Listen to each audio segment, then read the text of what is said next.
menangkap nggak kegelisahan yang sama? Cak Islah. Kalau tadi jemaat sampai curhat katanya, minta didoakan gitu ya. Sebelum didoakan, kasih beban dulu ya, kita sama-sama gitu kan. Jadi kalau Cak Islah menangkap ketika ceramah juga, bahwa jemaah juga curhat bahwa keadaan ya begini, semakin sulit dan sebagainya. Saya ini kebetulan Nahdlatul Ulama, saya ini NU. Dan saya ini biasa terjun ke kantong-kantong NU yang betul-betul kelas bawah gitu. Yang memang betul-betul petani ketika dia datang ke ceramah-ceramah kita itu dalam keadaan belepotan tanah dan seterusnya itu. Jadi saya bisa merasakan kegelisahan mereka, tingkat-tingkat kebutuhan mereka yang apa yang mereka sampaikan, Cak? Ya pasti dia akan dia speak up soal ini pemerintah ini gimana sih, kok sekarang harga pupuk itu naik, sehingga kami tadinya harus menanam misalnya kurang lebih 1000 meter, sekarang kok tinggal 500 gitu. Itu saya alami ketika bulan puasa kemarin. Bulan Ramadan kemarin kan saya rajin keliling gitu. Intinya adalah memang keluhan-keluhan itu datang dari yang very very bottom class gitu. Nah ini pemerintah ya harus... Tapi mereka sabar nggak sih? Kan ini sekarang sedang berproses. Nggak ada yang instan sebetulnya kan. Bahwa pemerintah punya program populis seperti makan bergizi gratis. Kemudian Koperasi Desa Merah Putih, mengembalikan ekonomi kita pada gotong royong dan sebagainya. Ini kan sebetulnya cita-cita mulia menurut saya ya, Pak Islah ya. Mereka menyadari nggak sih para jemaah itu ketika Anda berkomunikasi dengan mereka? Ya mereka menyadari itu, tapi kan tidak selamanya masyarakat itu kadang-kadang lebih kepada persoalan-persoalan primer yang disajikan secara langsung seperti itu. Kadang-kadang masyarakat itu lebih suka fasilitas kail itu yang justru lebih daripada ikannya gitu. Daripada mereka diberikan ikan, banyak orang yang lebih mending berikan saya kail. Tapi pada intinya adalah saya tidak mau menyalahkan program-program itu. Tapi menurut saya dalam situasi yang seperti ini kan beban anggaran bangsa ini kan semakin berat gitu. Menurut saya kalau memang negara ini seperti zaman restorasi Meiji di Jepang, yang tadinya masyarakat itu betul-betul didistribusi langsung model MBG, model BLT dan seterusnya itu. Kemudian direstorasi, masyarakat Jepang kemudian menjadikan pemerintahan itu berada dalam dirinya sendiri. Sehingga banyak orang Jepang ketika itu mandiri dan sampai hari ini. Jadi menurut saya kalau memang pemerintah ini tidak bisa memenuhi hajat hidup orang banyak itu, maka harus dibuat satu tindakan revolusioner supaya masyarakat itu bisa menjadi pemerintah bagi dirinya sendiri. Makanya di mana-mana saya belakangan ini teriak, kayaknya federalisme itu jauh lebih bagus pada model-model negara integritas seperti hari ini. Kalau memang pemerintahan yang sangat sentralistik ini tidak bisa mendistribusikan kemakmuran ke tingkat bawah. Kak Marcel, ya. Bagaimana melihat fenomena ini bukan terjadi begitu saja, bahwa ini ada ancaman geopolitik, ada perang berkepanjangan, ya. Kemudian kebijakan Amerika yang menaikkan bunga untuk tahan inflasi berdampak pada negara-negara berkembang. Bukan hanya Indonesia loh. Hampir seluruh negara berkembang kena. Ini disadari nggak oleh jemaat? Atau jemaat melihat ini sebagai tanda-tanda alam bahwa kiamat sudah dekat? Iya, tentunya kalaupun mau dipaksakan tidak menyadari, semuanya sudah terpampang nyata ya. Jadi semua dampak dari apa yang terjadi sudah sangat dirasakan. Jadi memang nggak bisa dipungkiri, semua mengalami, semua menyadari, dan itu kenapa kalau kita korelasikan dengan tanda-tanda akhir zaman ya, semua mempersiapkan, semua melakukan bagiannya dengan baik supaya sekali lagi ya, supaya ketika dampak terburuk itu terjadi, kita bisa menghadapinya, setidaknya meminimalisir dampaknya. Di Bible tertulis tanda-tanda gempa bumi, bencana alam ya, diasosiasikan gempa bumi, kemudian peperangan ya, perang antar saudara ya, kalau saya nggak salah ya. Kemudian juga penyakit sampar ya, dan lain sebagainya begitu. Apakah kemudian para jemaat melihat ini sebagai sesuatu yang gifted, sebagai sesuatu yang ya memang ini tanda-tanda ketika alam sudah mulai tidak bersahabat, kemudian ancaman peperangan, ekonomi makin sulit, begitu, bahwa jangan-jangan waktu Tuhan sudah dekat. Jadi balik lagi, kita tidak usah fokus kapan waktu Tuhan itu datang. Artinya tugas kita adalah selalu mempersiapkan diri kita supaya kapanpun waktu Tuhan kita didapati dalam keadaan layak untuk diangkat gitu ya.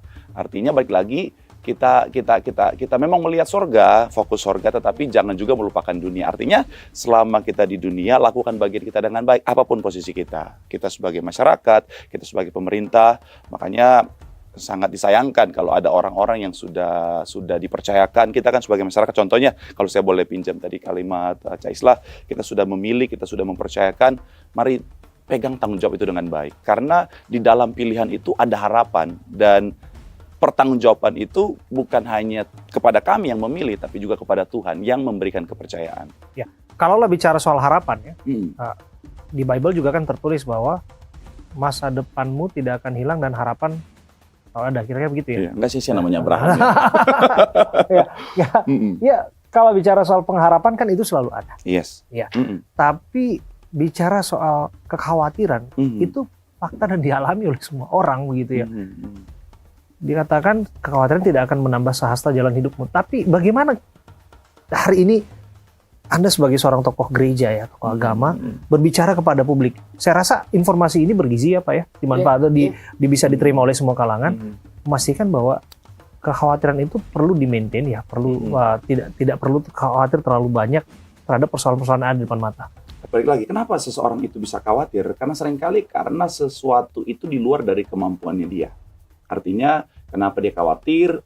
Jangan-jangan nanti anak saya nggak bisa kuliah misalnya, karena saya nggak punya persiapan keuangan finansial yang cukup. Tapi kalau kita persiapkan bagian kita dengan baik, contoh sederhana dalam hal yang sangat fundamental, makanan. Kalau kita lakukan bagian kita dengan baik, kita persiapkan dengan baik, ya kalaupun terjadi sesuatu, setidaknya dalam waktu dekat nggak kelaparan. Artinya jangan hidup, apalagi seperti anak muda zaman sekarang, hidup sesuka-sukanya. Mohon maaf, gaji 5 juta, gaya hidup 20 juta. Betul. 15 jutanya biar Tuhan sediakan. Itu kan bikin repot surga. Pedal tiap hari. Iya, nggak mau kerja, cuma tidur seharian, bangun sore minum kopi, pasang status mau kan indah pada waktunya. Jadi balik lagi, ayo persiapkan diri kita dengan baik. Artinya sama-sama, tentunya nggak bisa masyarakat saja, pemerintah saja, sama-sama kita saling berkolaborasi. Ya. Apakah betul Cak ini akan indah pada waktunya Cak? Keadaan ini akan membawa kita indah pada waktunya Cak? Ya memang sih, secara siklus kan sebenarnya ini bukan kejadian yang pertama kali kalau kita berbicara tentang peradaban manusia. Betul, bahwa kemudian ancaman ekonomi dan lain sebagainya, termasuk Indonesia sendiri pun sudah pernah mengatasi 2008-2009. Ancaman resesi bisa come up kita. Kita bisa atasi begitu. Betul. Kalau disebutkan oleh Pak Purbaya ya, dia sebutkan kita punya pengetahuan dan pengalaman untuk memitigasi segala kemungkinan, segala possibilities. Ya, cuma kadang-kadang memang persoalan-persoalan ekonomi ini, saya kok jadi kayak giliran ke Pendeta Marcel bicara agama, ke saya kok bicara politik gitu loh. Ya karena kan biar lebih menarik lah, Cak. Karena kan kemarin Pak Presiden undang tokoh agama loh. Saya sebetulnya pengen tahu betul apa yang dibicarakan di sana. Karena pada akhirnya kan ya kita negara nggak bisa lepas dari itu. Karena agama kayak kan melakui. Silakan. Memang pada prinsipnya persoalan-persoalan ekonomi, terutama di dunia seperti hari ini, itu kan saling berjejaring ya. Perangnya di mana, imbasnya kemana gitu kan. Konfliknya di mana, presiden mana yang diculik, Nicolas Maduro, ternyata efeknya adalah berantai gitu.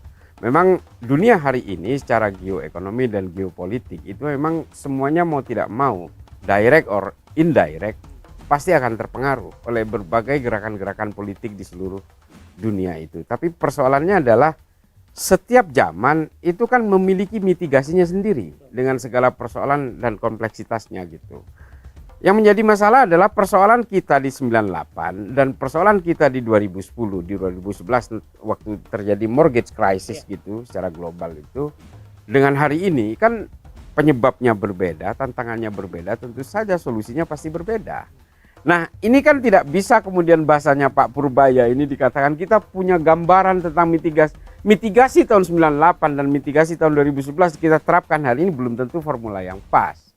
Tapi pada prinsipnya adalah yang harus kita ambil hikmah secara spiritual views gitu ya, bahwa kejadian ini bukanlah yang pertama.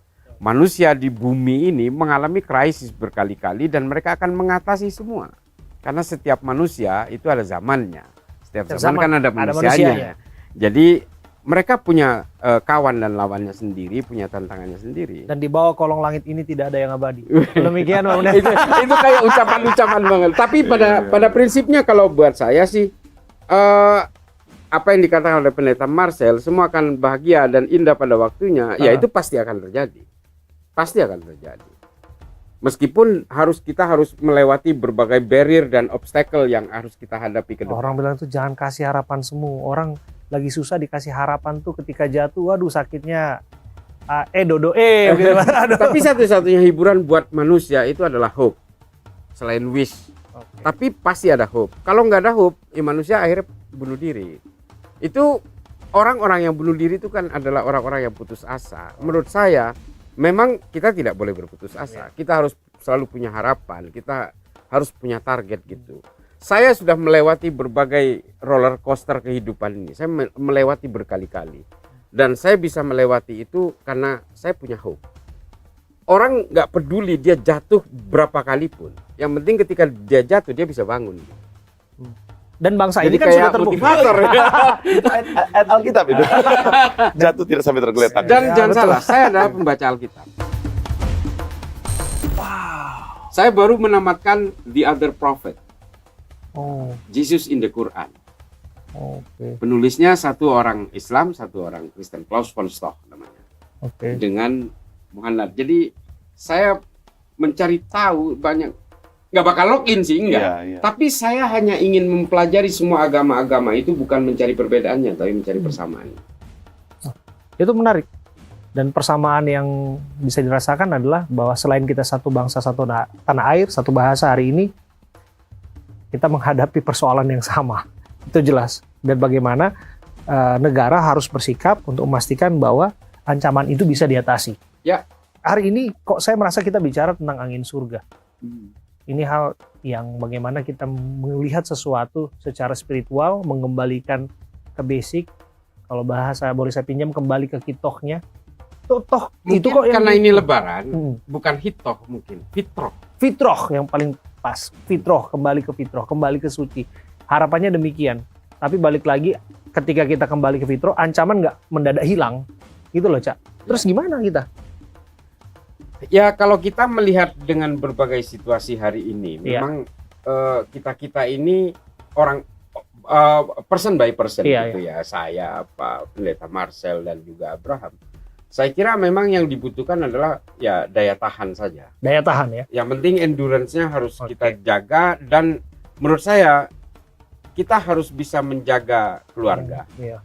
Tetangga menjaga tetangga, komunitas menjaga komunitas. Karena begini, dalam situasi yang sangat rentan seperti hari ini, orang-orang lapar itu kan kadang-kadang kehilangan logikanya. Iya. Nah, orang-orang lapar inilah yang oleh Yesus diingatkan berkali-kali. Ini yang saya baca.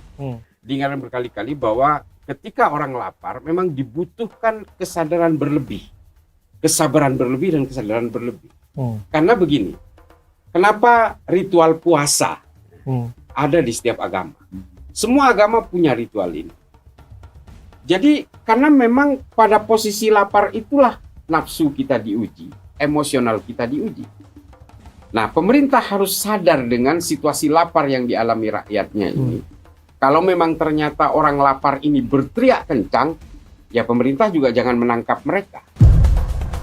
Karena situasi lapar inilah membuat orang itu instability-nya itu tinggi. Makanya di dalam agama-agama, ujian-ujian itu disatukan oleh ritual yang namanya puasa itu. Nah ini adalah gambaran bahwa bagaimana titik 0 kilometer manusia itu dimulai dari tingkat lapar itu. Ketika orang lapar itu betul-betul orang itu ingin berteriak rasanya, dan kalau orang itu sabar, sudah terlalu lama sabarnya dalam situasi lapar, dalam situasi kenyang orang itu sabar, dalam situasi lapar orang itu bisa jadi pemarah gitu. Nah ini yang kemudian harus kita pahami dan harus kita maklumi gitu. Firman Tuhan juga ingatkan setiap kita, jangan berharap pada manusia. Kenapa? Oke. Karena kalau kita berharap pada manusia, ujung-ujungnya Kecewa. Karena manusia mengecewakan. Persiapkan negara kita dengan baik, persiapkan area kita dengan baik, mulai dari keluarga, supaya apapun yang terjadi, setidaknya bisa meminimalisir dampak buruknya.